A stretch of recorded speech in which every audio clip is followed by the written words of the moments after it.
There is a hero inside of you. You are the main character in an epic struggle between good and evil. Let's travel to the dark places of grief together and climb out where we can see the bigger picture. Shakespeare wrote, "Some are born great, some achieve greatness, and some have greatness thrust upon them." That is true of you as well. You can either be crushed by this horrific event and lose your sanity, your family, and your life, or you can take this pain that was thrust upon you to propel you into greatness. You can make it through this. I know it's hard. I'm going to take you chapter by chapter through this book, Strength for Parents of Missing Children. Even though it's taking you through something horrific, through my perspective, through our perspective as a family in this scenario, I think you'll find that it applies to whatever it is you're going through. And during the time that I'm reading this, you know exactly what we're all going through. So let these words, even though they're from a different perspective, they're from a perspective of somebody with a child who was abducted, let them be a balm to your soul, because I think as you hear them, and believe me, they are from God, because I do not have this kind of talent. I think that as you hear them, they will give you hope. They will renew your faith. They will give you strength at a time when you don't know that you even have it.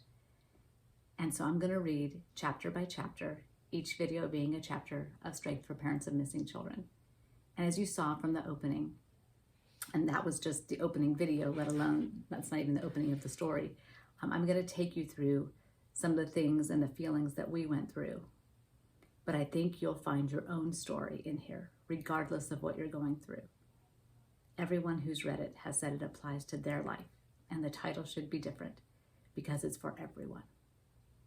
So let me take you, free of charge, here on YouTube, all my wonderful viewers, chapter by chapter, through Strength for Parents of Missing Children, by me, Marie White. Chapter 1, Struggling to Breathe. Though I've never met you, I know you like no one else can. Night after night, day after day, you face every parent's worst nightmare. You don't do it because you're exceptional or strong or smart. You do it because you're forced to. You do it because getting your child back is your first thought in the morning, last thought at night, and every moment in between. Sometimes your imagination takes you to places that no one should go, contemplating things that never should be imagined. Internal screams and an unbearable weight pushes you down and makes you wonder if you can go on. There are some parents who break down mentally. Others turn to suicide, drugs, or alcohol. You can't afford to do this. Your child is worth too much and your story too powerful to end like that. But how do you continue when it seems like the world is upside down? What are the spiritual aspects of having a missing child? How do you combat the stress that your body and mind are under? How can you help your family cope and find purpose during this struggle? There's beauty in the journey, regardless of the outcome. Let's grieve and hope and fight together. There's a hero inside of you. You are the main character in an epic struggle between good and evil. Let's travel to the dark places of grief together and climb out where we can see the bigger picture. Shakespeare wrote, "Some are born great, some achieve greatness, and some have greatness thrust upon them." That's true of you as well. You can either be crushed by this horrific event and lose your sanity, your family, and your life. Or you can take this pain that was thrust upon you to propel you to greatness. You can make it through this. I know it's hard. Can you keep your faith when your child is abducted, alienated, or is run away or taken into foster care?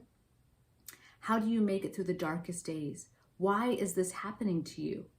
How could God allow this? Make up your mind ahead of time to forgive me. I will offend you. Our friends and their attempts at consolation have done it to us 1,000 times. When words are said that cut your heart into a million pieces, remember that nobody says the right thing all the time. Trust me with your heart and with your pain.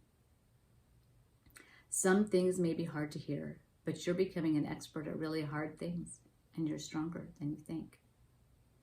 I know your pain when a day without tears is rare, and holidays rip you apart. From the falling leaves to the coming of spring, each special moment of the year is dulled by pain. Looking back on our journey, I see the beauty that was in those hard times. From the ashes of my old life, a new person has emerged. More caring, more sensitive, and stronger, and full of deeper purpose. I know that God is still in control, even in the moments when it feels like he has abandoned us. Or as H.G. Wells said, if there is no God, nothing matters. If there is a God, nothing else matters. As a little girl, I was terrified of the horrifying screeches cats made at night. Breathing beneath my covers, it seemed like an eternity before I could fall asleep. It wasn't until I dreamt that a cat came after my baby sister that I stopped being afraid. Protecting her filled me with courage, and I wrestled the cat to the ground. In that moment, I realized that if I was fighting for someone else, I could be fearless. And so can you. You are learning to be fearless and becoming who you were always meant to be. You were meant to be a warrior. It's no coincidence that throughout the Bible, God refers to us as soldiers going into battle. Right now, we are battling spiritual forces on our knees. First, realize that we are in a war, an epic battle between good and evil. Right now, you feel like evil has won. Am I right? With your child missing from your arms, you have never been more aware that life is a battlefield. John Eldredge wrote, "Life is now a battle and a journey. This is the truest explanation of what's going on, the only way to rightly understand our experience. Life is a desperate quest through dangerous country to a destination that is beyond our wildest hopes, indescribably good. The destination is indescribably good, not the journey." You are standing in the middle of a battle. As you watch people being destroyed, remember that the war here is only preparation for a future which God says is without fear or heartbreak. But how do you fight this battle? And what exactly are you fighting for? Let's find out in the next chapter as we learn to create our battle plan. Until you know that life is war, you cannot know what prayer is for. John Piper. Journal entry 1 week into our journey. I imagine that tomorrow should be the last day of all-day crying. I can feel the tears beginning to taper off. We're in the dark as to what God is going to do. But 2 Thessalonians 3:1-3 says, "As for other matters, brothers and sisters, pray for us, that the message of the Lord may spread rapidly and be honored, just as it was with you. And pray that we may be delivered from wicked and evil people, for not everyone has faith. But the Lord is faithful, and he will strengthen you and protect you from the evil one." I know that it has only been a little over a week, but it feels like our child has been gone forever. How foolish of me to lament what is not even a speck of dust compared to eternity. But still, I cry. I miss my child. I cry out to God all day, "How much longer, Lord?" I know that I will look back and see that only a moment passed, and that God used that moment in a mighty way. He has a plan for this time, and it's necessary to accomplish his purpose, but it's still painful, and I just want it to be over. However, I trust God's timeline. He will have to make me strong enough to hold on until then. Last night I was praying and shedding tears until a little past midnight. I missed my child so much I could hardly breathe. I asked God, why? How long? How much pain do we have to endure? What are we supposed to learn from this? What is your plan? Right now, my family depends on me to keep them in a good place. I have to be strong for them. They're all watching me, and if I crumble, they crumble too. The old saying is true. If mama ain't happy, ain't nobody happy. I go to the garden and put my headphones in both ears, blasting the music. If I want to sing along, I'm free to do so. There's no one outside in 6 in the morning. I usually start out with songs that mimic the cry of my heart. I cry a lot in the garden. After a little while, I find myself looking up to the sky and praising God for his goodness, bigger than the sky. He's watching over our child, my family, and I. He is big enough, and he is still good. A few months after our child was abducted, I remember looking in the mirror at church, not recognizing the person I saw. I thought, how can I look this put together when I'm falling apart inside? Some days were on the floor, open mouth sobbing kinds of days. I would try to keep it together, and finally I would put down the broom, shut my bedroom door, and give in to the pain. Sobbing on the floor was where I needed to be.